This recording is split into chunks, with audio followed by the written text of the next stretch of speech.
안녕하십니까. 하한가를 상한가로 바꾸기 위해 기업의 가치를 열심히 분석하고 연구해서 좋은 정보를 드리기 위해 노력하는 정하상 기업가치연구소의 자산관리사 정태범입니다. 즐거운 휴일을 보내고 계신가요? 편안하게 휴식하면서 다음 주 장에 대비하는 시간을 함께 갖기 위해서 방송을 하게 되었습니다. 대박 투자의 길 20번째 시간으로서 오늘은 작년 11월에 소개드렸던 RFHIC라는 종목에 대해서 사야 할까 아니면 팔아야 할까 라는 주제로 말씀을 드리도록 하겠습니다.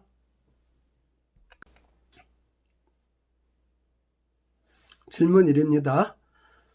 저희 정하상 기업가치연구소에서 발굴하여 소개드렸던 포트폴리오 종목의 투자 실적을 점검해보고 시작하도록 하겠습니다. 본 방송에 앞서 새로운 독자님이시거나 초보 투자자는 제가 방송을 드렸던 초기의 그 영상들, 예를 들면 부자와 돈의 속성, 투자자의 참가 방패, 명품 기업을 찾는 법, 이런 영상들은 꼭 필수적으로 먼저 한번 보시는 게 좋을 것 같고요. 그리고 각 종목마다 재무제표라든지 여러 가지를 분석해 놓은 그 기본 영상을 함께 보시면 도움이 될 것 같습니다. 그러면 방송 내용을 말씀드리도록 하겠습니다. 먼저 에코마케팅에 대해서 말씀을 드리겠습니다. 광고계의 샛별이라 해갖고 퍼포먼스 마케팅을 하는 퍼포먼스 마케팅으로 유명해진 에코마케팅이라는 종목에 대해서 말씀을 드리겠습니다. 이 종목은 작년에도 많이 했죠. 올해 지난 6월 22일 대박의 길 19번째 시간에서 다시 한번 방송을 드렸었죠. 그때 방송할 때 주가가 37,050원이었습니다. 지난 6월 22일. 그리고 나서 방송 후 최고가가 41,500원까지 올라갔습니다. 지난주 금요일 7월 3일 날 올라갔었죠.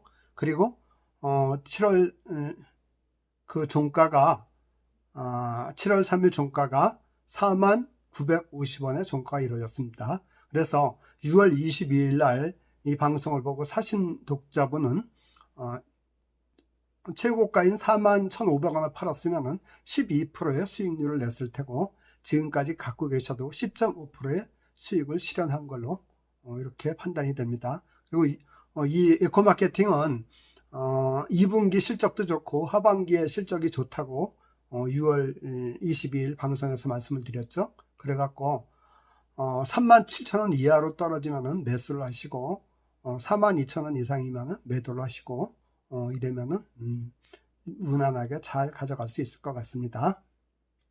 두 번째 종목이 RFHIC죠. 얘는 5G 시대의 그 유망주죠. 국내 유일의 지라갈륨 트랜지스터 생산 기업입니다.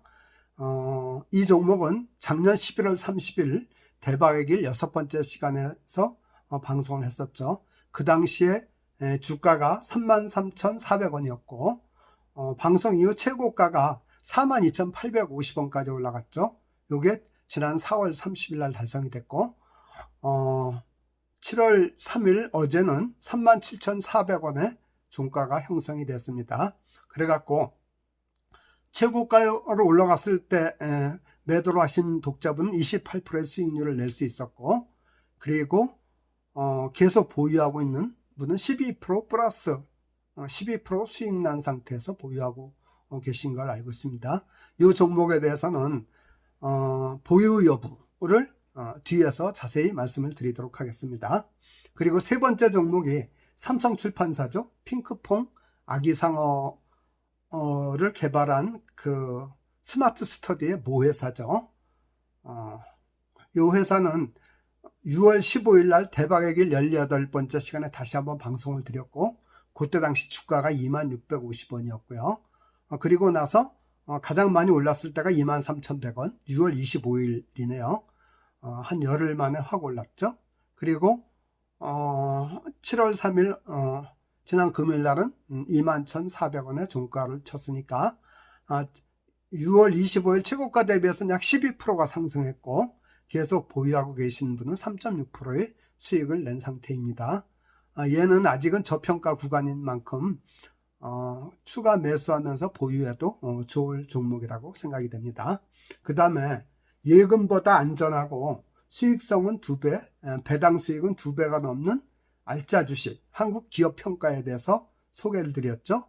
이 종목은 2020년 2월 16일 날 대박의 길 12번째 시간에 했고, 그 당시에 주가가 6만 원이었는데 그리고 나서 잘 올라서 최고가가 87,000원까지 올라갔죠. 이건 5월 21일이고요. 7월 3일 날 지난 금요일은 72,000원에 종가를 형성했습니다. 그래서 87,000원까지 갔을 땐 34.5%의 수익률을 냈으니까 얘는 좀 한 20-30% 수익 남긴 분은 한 절반 정도는 팔고 나머지만 가져가도 좋고요. 또 현재까지 가지고 있어도 20% 수익이니까 얘는 일부 보유하고 현금 보유 비중이 떨어진 분은 한 30%만 남기고 70%만 판다든지 해갖고 현금 보유 비중을 늘리는 게 좋을 것 같습니다. 그 다음에 리노공업을 소개해드렸죠. 리노공업은 최근 10년간 주가는 15배 오르고 배당금은 4배나 오른 아주 좋은 주식이죠. 얘는 대박의 길 14번째 시간에 5월 19일자에 소개를 드렸죠. 이 소개할 때가 주가가 96,400원이었는데 그동안에 최고가로 올라간 게 117,700원까지 올라갔네요. 이게 6월 24일이었고요. 이때 하루션 분은 22% 수익률을 냈을 테고, 그리고 지난 금요일 날은 116,300원으로서 21% 수익을 냈네요. 그러니까 얘도 20% 이상 수익이 난 상태니까 일부 보유하고 한 40% 내지 50% 한 절반만 가지고 조금 더 지켜보면 어떨까 이런 생각을 하고, 현금 보유 비중이 떨어진 분은 한 30%만 남기고 최대한 수익을 실현하는 쪽이 어떨까 이렇게 생각이 됩니다. 그 다음에 한국 알코올이 있었죠. 한국 알코올은 지금 코로나19로다가 한창 각광받고 있는 손소독제 그 원료를 생산하는 기업이고 국내 유일의 공업용 에탄올 생산 기업이죠. 이 한국 알코올은 대박의 길 15번째 시간으로서 2020년 5월 24일 날 소개를 드렸죠. 이때 당시 주가가 14,900원이었고요. 5월 22일 날 14,900원이었고 그 이후에 주가가 올라서 5월 28일은 16,900원까지 올라서 약 13.4%의 상승률을 기록했죠. 이 주식은 방송 당시에 사셨어도 한 13.4%의 수익은 남겼겠네요. 그리고 지난 7월 3일은 15,600원을 기록해서 약 4.7%가 상승된 상태입니다. 이 기업은 지금 코로나19가 계속 유행하는 상태니까 손소독제는 계속 잘 팔릴 거 아니겠습니까? 갖고 있어도 무난할 것 같고 17,000원 이상 가면은 부분적으로 수익을 실현하시고 14,000원 이하로 떨어지면은 보유 주식을 늘리는 방향으로 대처를 했으면 좋겠습니다. 그 다음에 KINX가 있죠. KINX는 고속 성장과 고수익성 두 마리 토끼를 다 잡을 수 있는 몇 안 되는 국내 유일의 인터넷 인프라 서비스 기업으로 해서 소개를 드렸죠. 얘는 대박 투자의 길 17번째 시간으로서 6월 8일 날 소개를 드렸죠. 그럼 약 한 달이 안 됐네요. 그 당시 58,400원이었는데 주가가 많이 올라왔을 때가 65,600원 6월 26일이었네요. 이때 파셨으면 약 12.3%의 수익을 실현할 수 있었고 계속 가지고 있으면 61,100원이라서 약 2.9%, 약 3% 정도의 수익을 실현한 상태입니다. 그러니 얘 같은 종목은 65,000원 이상 가면은 부분적으로 수익을 실현하시고 58,000원 이하로 떨어지면은 추가 매수에 나서는 이런 전략을 구사하면 좋겠습니다. 그러고 보면 저희 하상기업가치연구소의 포트폴리오 종목 7개 종목이 전부 이제 수익 실현 상태입니다. 그리고 이 종목들에 대해서는 투자에 앞서서는 꼭 이 종목 초기에 그 재무제표 분석한 종합적으로 분석한 그 영상 자료를 다시 한번 보시고 투자에 나서는 게 좋을 것 같고요. 다시 한번 말씀드리지만 초보 투자자나 새로운 독자님은 제가 초기에 보냈던 기본 영상, 주식 투자의 기본 영상인 부자와 돈의 속성, 그리고 투자자의 참가 방패, 명품 기업 찾는 법, 이런 주식 투자할 때 투자자가 필독해야 될 내용을 꼭 공부를 하시고 투자에 나서는 게 좋습니다. 왜냐하면 기초가 튼튼해야지 집을 지어도 튼튼하지 않겠습니까? 기초가 부실하면 사상 누각에 불과하겠죠. 이 점을 꼭 염두에 두고 하셨으면 좋겠습니다. 그리고 앞으로는 추천했던 종목 중에 저희 포트폴리오 7개 종목을 투자 우선순위에 따라서 지속적으로 관리하면서 그 관리하는 영상도 같이 내보내겠습니다. 저평가 우량 종목을 발굴하지 못하거나 없을 때는 기존에 투자한 종목이 잘 가고 있는지, 계속 보유해도 좋은 건지, 이런 관점에서의 영상도 올려갖고 안전하면서도 수익을 낼 수 있는 그런 함께 수익을 내는 그런 방향의 방송을 할 테니까 제 방송을 열심히 들어주시기 바랍니다. 다음 질문 두 번째입니다. 그럼 RFHIC 경영실적과 전망을 말씀을 드려보겠습니다. 지난번에 RFHIC를 추천한 사유가 세 가지였습니다. 첫째, 국내 유일의 질화갈륨 트랜지스터 생산 기업이었다는 거. 두 번째, 세계에서 3개 기업만 질화갈륨 실리콘 카바이드를 생산 가능하기 때문에 과점적 지위를 누릴 수 있는 기업이었다는 거. 세 번째, 글로벌 5G 시장 본격 확대 시 큰 수혜가 예상된다는 점에서 이 RFHIC를 소개를 드렸었는데, 지난 금년 1분기 경영실적을 평가해 봤더니요, 매출액이 작년 1분기는 348억이었는데 금년 1분기에는 206억으로 40.9%, 약 41%가 감소했습니다. 이렇게 매출액이 줄다 보니까 영업이익도 자연히 줄겠죠. 영업이익이 작년 1분기에는 77억에서 영업이익률이 21.1%나 됐는데 금년 1분기에는 18억에 불과해서 영업이익률도 8.7% 뚝 떨어졌고요. 그래서 영업이익 감소는 무려 76.6%나 일어났고요. 그 다음에 영업이익률도 13.4%포인트나 감소가 됐습니다. 왜 이렇게 감소됐냐면은 코로나19 영향으로 1분기 매출액과 영업이익이 급감했기 때문이고요. 이렇게 영업이익률이 줄다 보니까 영업이익률도 대폭 줄어서 수익성이 아주 안 좋아졌죠. 그 다음에 그럼 2분기는 어떨 것이냐? 2분기에도 실적이 저조할 거로 예상이 됩니다. 왜냐하면 코로나19가 아직도 멈출 기세를 안 보이고 오히려 재확산되는 기세를 있기 때문입니다. 그래 2분기 예측치를 보면은 매출액은 174억이라서 작년 2분기 354억에 비해서 50.9%, 오히려 절반도 넘게 줄어들 걸로 예상이 되고 있습니다. 이렇게 매출액이 줄다 보니까 영업이익도 작년 2분기에는 96억이었는데 올 2분기에는 4억으로 줄입니다. 무려 95.8%나 줄어듭니다. 그래서 영업이익률도 작년 2분기에는 27.1%였는데 올 2분기에는 2.3%라서 가까스로 적자 면하면 다행이라고 이렇게 생각이 됩니다. 그래서 얘는 경영 실적이 아주 안 좋아졌네요. 그럼 질문 3입니다. RFHIC에 대해서 증권가 그 전문가들의 의견은 어떨까요? 결론을 말씀드리면 목표 주가를 하향하고 있었습니다. 앞장에서 실적이 나빠진다 그랬죠? 역시 실적은 주가하고 영향을 미치는 것입니다. 처음에는 5만 원이었다가 그 다음에 4만 원을 줄이고 이제는 아예 목표가 제시조차 없습니다. 그럼 구체적인 내용을 말씀드려 보겠습니다. 하나금융투자가 먼저 그 RFHIC에서 보고서를 발간했는데요. 이게 6월 18일자 이데일리에서 보고가 됐습니다. 상반기 실적 부진으로 2분기에도 적자가 불가피하다. 근데 아까 앞장에서 보니까 적자는 간신히 면할 것 같죠? 그 다음에 하반기부터 일본, 미국, 인도 시장의 활성화와 더불어 삼성전자 향 매출 급적으로 정상화가 기대되며 투자 의견 매수와 목표 주가 5만원을 제시했다.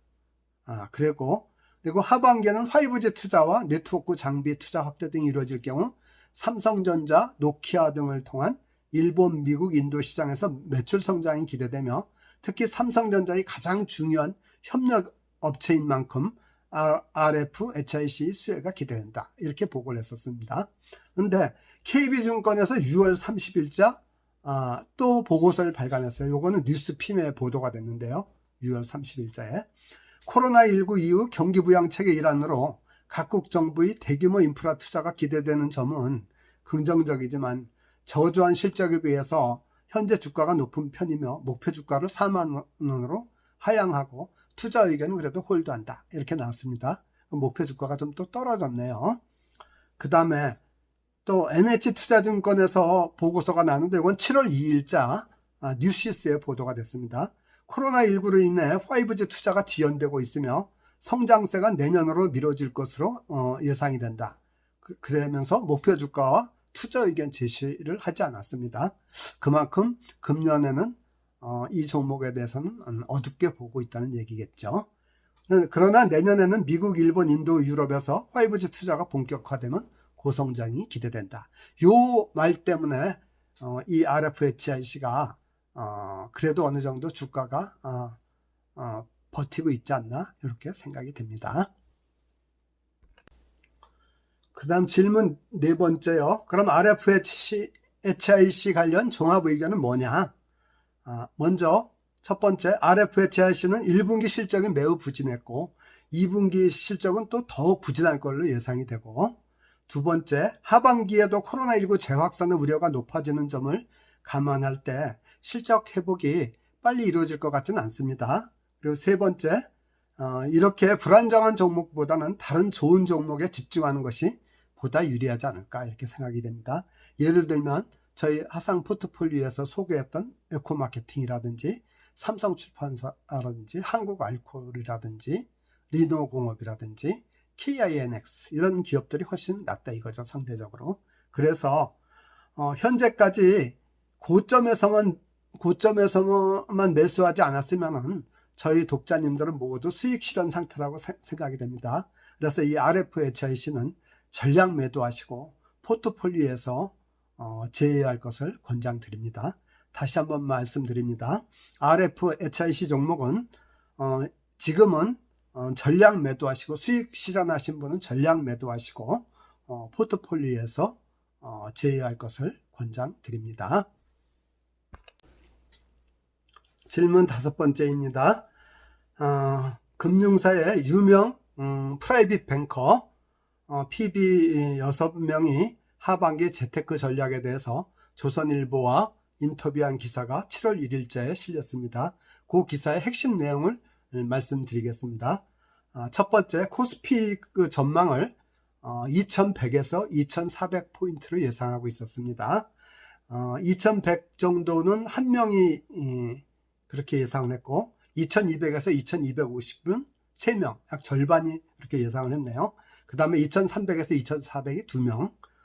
우리는 이거를 참고로 삼을 게 2100대에 가면은 코스피가 그 매입식이다 이렇게 판단하시면 될 것 같고 2400대로 가면은 2300이 넘어가면 이건 매도식이다 이렇게 단기 고점과 저점을 판단하면 좋을 것 같습니다. 그러나 이 2100, 2400 이 부분은 증시가 정상적으로 굴러가고 외부에 큰 충격 요인이 없을 때의 이야기입니다. 외부에 큰 충격 요인, 예를 들면 남북관계에 큰 어떤 돌발 변수가 생긴다라든지 미중 무역 갈등이 크게 일어난다라든지 이런 큰 변수가 오면은 이게 지켜지지 않겠죠. 두 번째, 국제 금값이 온스당 2000달러 정도를 예상하고 있었습니다. 현재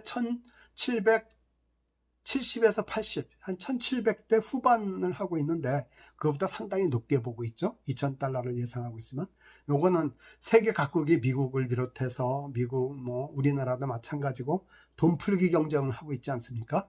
그만큼 화폐 가치가 하락하고, 이렇게 화폐 가치가 하락하면은 가치가 불변하지 않는 금값은 상승할 거라는 게 그냥 상식적으로 생각해도 눈에 들어오지 않겠습니까? 그래서 금값을 높게 보고 있는 겁니다.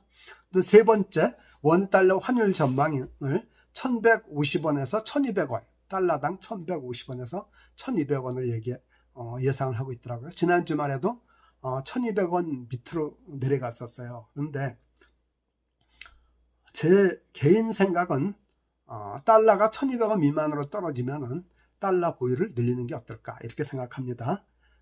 그리고 환율과 주식시장은 반비례합니다.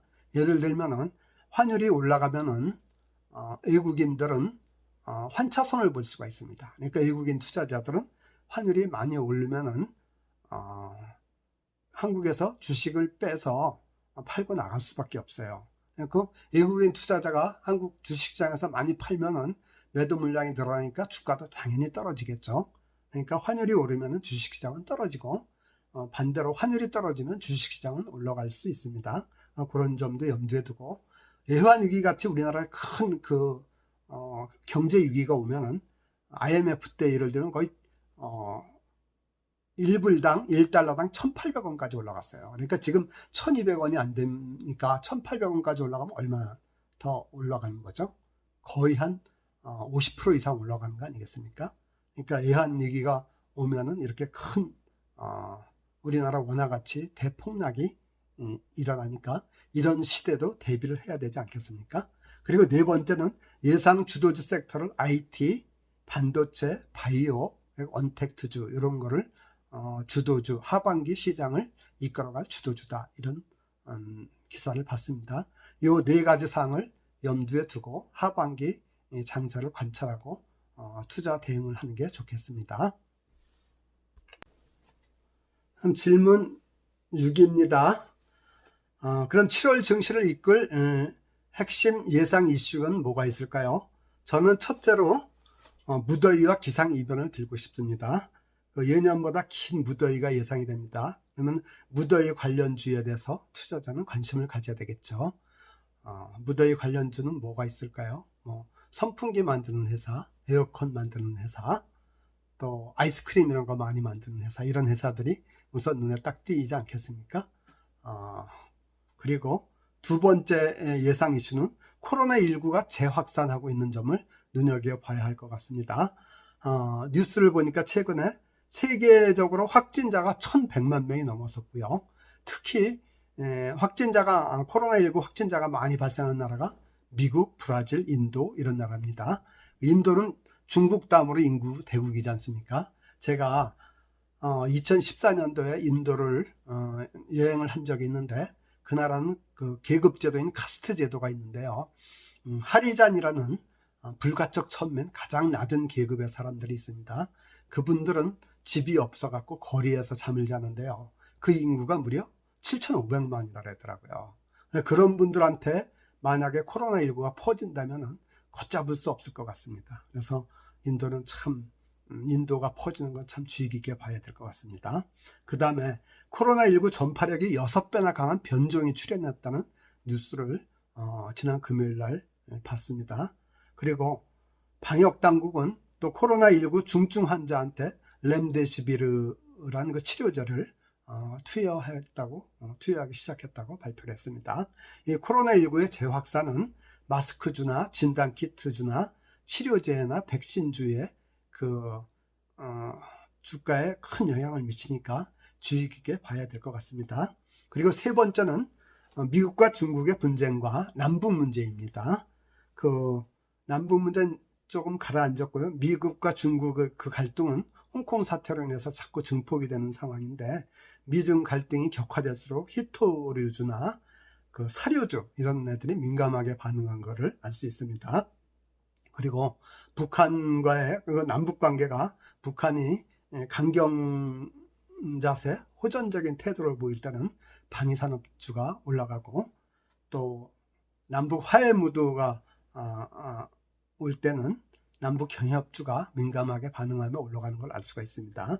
이런 미중 분쟁이나 남북 문제도 주의 깊게 봐야 할 것 같습니다. 그리고 7월에 또 가장 중요한 이슈는 제가 보기에는 한국과 일본 간의 무역 마찰 갈등이라고 생각합니다.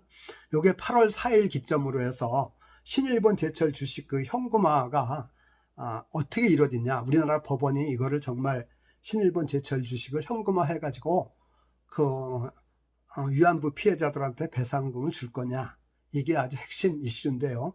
만일 그렇게 한다면 한일 관계는 파국으로 치달을 거고, 그리고 일본의 무역 보복이라든지 한국에 투자했던 투자금 회수라든지 일본이 투자금 회수를 하면은 선진 외국 자본도 일본과 함께 동반 이탈할 가능성이 크죠.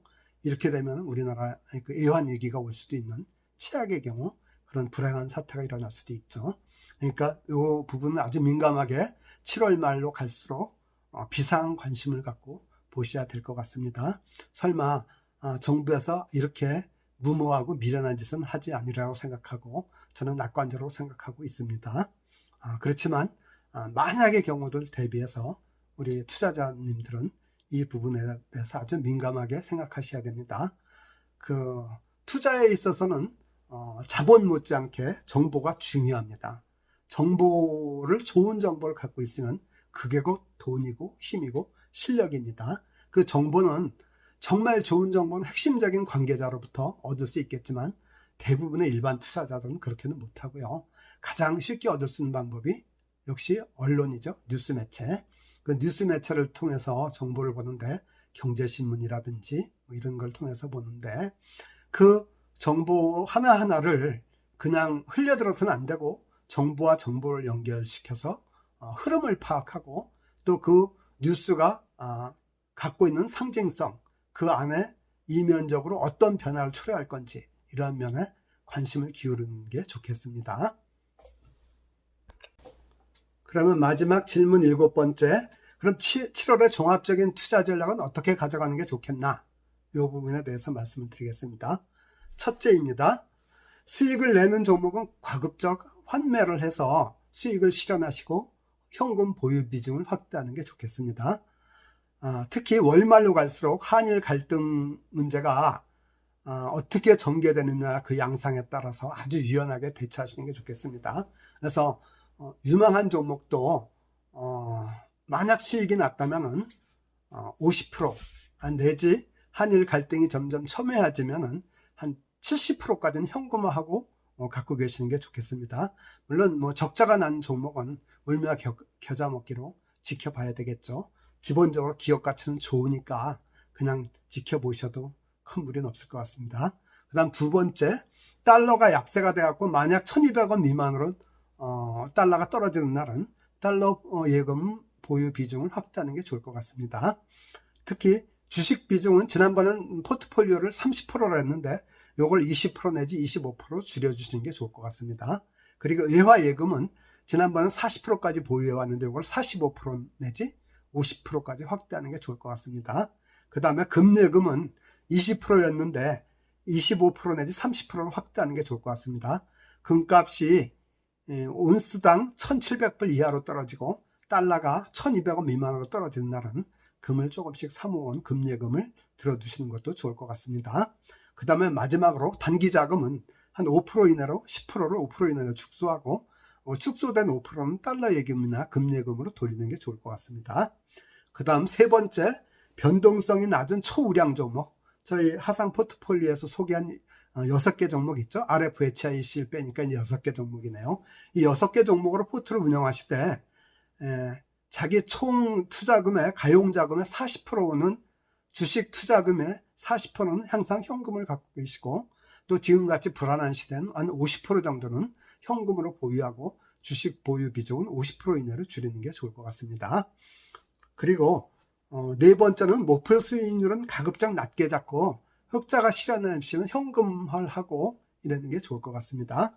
그 다음에 다시 한번 말씀드리지만은 신규 구독자나 저희 초보 투자자는 반드시 부자와 돈의 속성, 투자자의 참가 방패, 명품 기업 찾는 법 이런 저희 그 초기 영상을 꼭 시청하셔갖고 투자자의 그 기초를 튼튼히 한 다음에 투자에 참여하는 게 좋겠습니다. 투자에 있어서 가장 중요한 거는 잃지 않고 꾸준하게 수익을 내는 안전한 투자가 중요합니다. 투자는 제가 운전과 같다고 그랬죠. 100번 운전을, 10년, 30년 운전을 잘했어도 한 번 큰 사고를 내면 어떻게 됩니까? 목숨을 잃습니다. 투자도 30년 잘했어도 한 번 크게 투자를 실패하면 전 재산을 날립니다. 그래서 심지어 앙드레 코스톨라니는 그랬습니다. 투자자는 부와 파산의 경계선상에서 서 있는 사람이라고요. 잘하면은 부자가 되지만 잘못하면 파산하고 거지가 된다는 뜻입니다. 그러니까 투자는 잃지 않는 게 제일 중요하고 그 다음에 안전하게 수익을 올리는 게 두 번째로 중요합니다. 그리고 저는 종목을 골라서 소개를 할 때 내가 그 사업에 동업하고 싶은 그런 기업에 투자 고르는 걸 원칙으로 하고 있습니다. 이거는 워런 버핏도 저와 같은 생각입니다. 그 점을 꼭 염두에 두시고 하시면 좋겠고요. 또 투자는 자기 책임, 투자자 책임이라는 거. 그래서 수익도 손실도 다 나한테 귀속된다는 걸 꼭 명심하셔야 됩니다. 그리고 또 저의 카페나 블로그 정화상 기업가치연구소 치면 되거든요. 바로 들어올 수 있는데 네이버에서요. 그러면 오늘의 특징주 살펴보기라든지 상한가 종목 원인 분석이라든지 시장의 주요 이슈 같은 거를 그때그때 알 수 있으니까 그걸 같이 보시면 더 좋을 것 같습니다. 그리고 지금까지 한 내용이 유익했다면 좋아요와 구독을 꼭 부탁드립니다.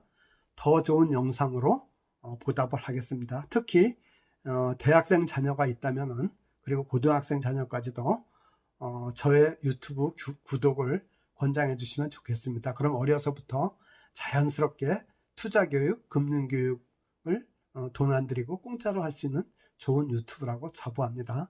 내용은 비록 재미없고 약간 딱딱할지 모르지만 저는 유익하다고 생각하고 또 정직하고 좋은 정보를 드리기 위해서 최선을 다하겠습니다. 감사합니다.